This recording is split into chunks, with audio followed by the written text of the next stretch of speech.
try to get back on track tomorrow with Tulsa. Who's has had a good start to the season, especially in conference play. A very solid team, mature, experienced, excellent defensively as we've seen, and we've got to try to get some continuity and try to get back in a little bit of a rhythm and play a little bit better. Coach, it looks obviously like you're back. Can you just confirm that you will coach tomorrow? Yeah, unless I get run over by a car on the way home today, I'm hoping that nothing bad happens to me. But as we've learned with everything else, don't take anything for granted. But I do hope to coach tomorrow. If I don't coach tomorrow, it won't be a COVID issue, I don't think. Joe, from the other night, what did you see differently from your perspective live, but then going back and watching it from the first half to the second half? Just a flat start. I thought we got off, a decent start. And then, we gave up too many, open threes. And, Green is a guy that's a rhythm guy. He can get on a bit of a roll. I thought our level of intensity picked up in the second half. I thought we played with more urgency. But like we talk about all the time, it's a play here and a play there. We get it to three. It's a missed front end of a one-on-one. It's a foul, a jump shooter. It's a turn the ball over. You do all that work to essentially negate all the hard work you did. So that there also has to be some, finishing things out and also not putting yourself in those type of situations. Joe, do you get the sense that some of these games are kind of winnable if you can avoid the 5-10 minute first half laps where they get themselves so far behind the eight ball that they're just playing catch up the whole second half?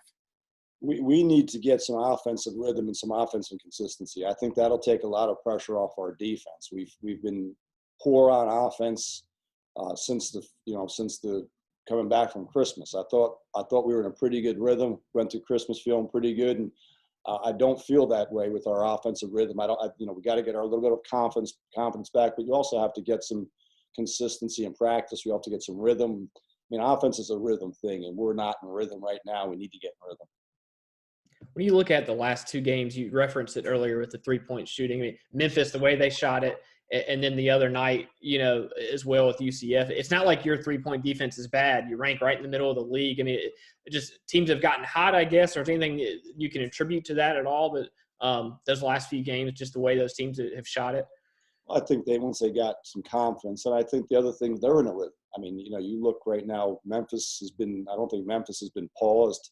So that they're starting to get better. You watch where they were 3 weeks ago on tape, and you watch where they are now, and they're a different team. Which they've been able to practice every day, and they're starting. They've made some shots. They played well against Wichita State, so you come in with some confidence.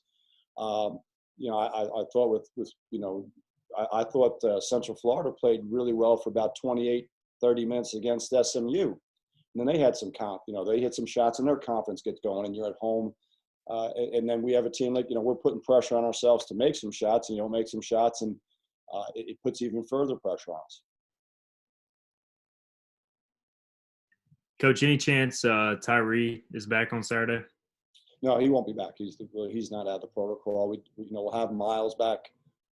Miles James will be back, so that'll be good. Another perimeter guy we can play.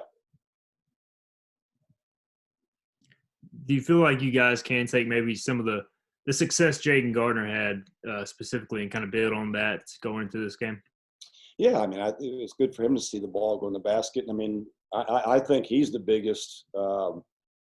He's a very rhythm-oriented person. He's a very schedule-oriented person. He's a very, he likes to get himself into a routine, and I think his routine's been thrown off a little bit. And he has a particular time in the morning he wants to do stretching. He has a particular time in the morning he wants to, get treatment. And, hopefully we can get him in a little bit of a rhythm, and him seeing the ball go in the basket and play like we're used to seeing him play. Hopefully that'll give him some confidence. Coach, you talked a little earlier in the year about Tremont Robinson-White in particular, kind of being more aggressive with his shot in the last three games. He's been sensational offensively. What is he doing differently than what he was not doing earlier in the year from a scoring standpoint? I thought earlier in the year he was playing point to point, and by that I mean he was so busy trying to get everybody involved, and I don't think he was trying to be conscientious about not turning the ball over, which made him a little bit less aggressive. I think he's been more aggressive now. That being said, he's turned it over a little bit more, but there's a fine line. You look at guys that usually score some points. They usually do turn it over some.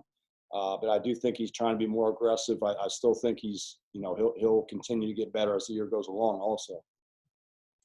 What was it like, I guess just checking in, the last few games for you personally, watching it and obviously not being on the sideline? I mean, what was that like? I'm sure you personally are eager to kind of get back to it tomorrow. Yeah, I mean, it's a weird dynamic when you've never done it before. I mean, like I said, I did the math on it the other day. Obviously, I've had some free time, so I got the calculator out, and essentially, I've coached in 1,045 games, and my guess is of that, I've probably been at 1,040 of them, and those other 5 games were probably games that I was out recruiting. So that's the first time I've never been able to be there. So the more frustrating part is the games are obviously frustrating, but it's more so the practices, the amount of missed practices that watching that on Zoom where you don't feel like you can help. I mean, you can make corrections and do those things, but you're not there. You don't have your hands on your guys, and those are the things that in conjunction with the games, it's more so the practices that have bothered me. Coach Joe, it's been go ahead. Joe, it's been a winless start for your team and the women's team. So just how nice would it be, doubleheader at Minges Coliseum? I know limited fans, but for both you and Ken's squad to get wins tomorrow. It'd be great. I mean, it's coming out of this, there's coming out of adversity, dealing with the adversity is part of it. And you want all the programs here to be successful. You'd love for them to win. You want baseball to win. You want football to win. Obviously, we want to win, so it'll be an awesome day. Joe, clearly your team hung right in there in the second half, kind of proved what they're capable of doing. How much of this is just kind of between the ears? Do you get the sense that if you can win one of these and early enough before this thing gets too far down the road that this team could begin to make some real inroads?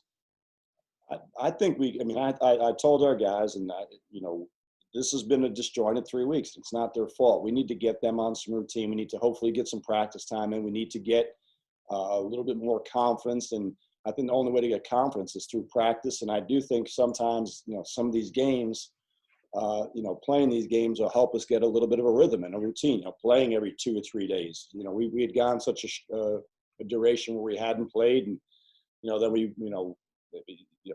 were paused for a few days. We've had, some guys out, some guys missing. And I just think for, maybe a little continuity and some practice time and playing through some of these mistakes, we'll be able to teach.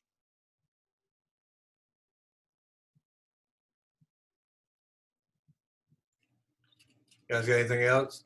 Ronnie, Igo, Bailey? All right. Thank you, Coach. Good luck tomorrow. Thanks, guys. See you guys. See you guys.